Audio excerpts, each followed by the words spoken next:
வாய் நிறைய கந்தனையே போற்றி பாடி வந்த காதர் பாட்சா ஜெயில் போட்டு தூக்கிலிட சொன்னார்கள்.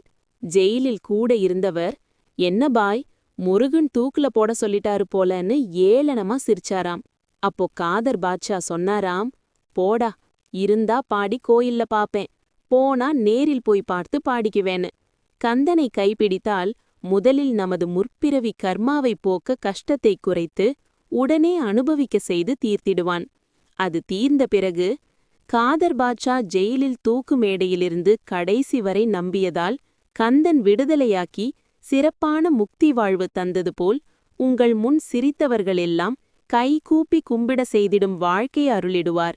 கந்தர்வ கந்தன் மலையேறுங்கள், கந்தனை பிடியுங்கள், கந்தர் அனுபூதி பாடுங்கள், கர்மாவை தீர்த்து கொள்ளுங்கள், கற்பனைக்கு எட்டாத வாழ்வை பெற்றிடுங்கள். கந்தா போற்றி, கடம்பா போற்றி, கதிர்வேலா போற்றி, கதிர்காம சுடரை போற்றி, கணநேரம் நினைத்த உடனே கற்பூரம் போல பக்தி தீயாய் வந்து காப்பாய் போற்றி.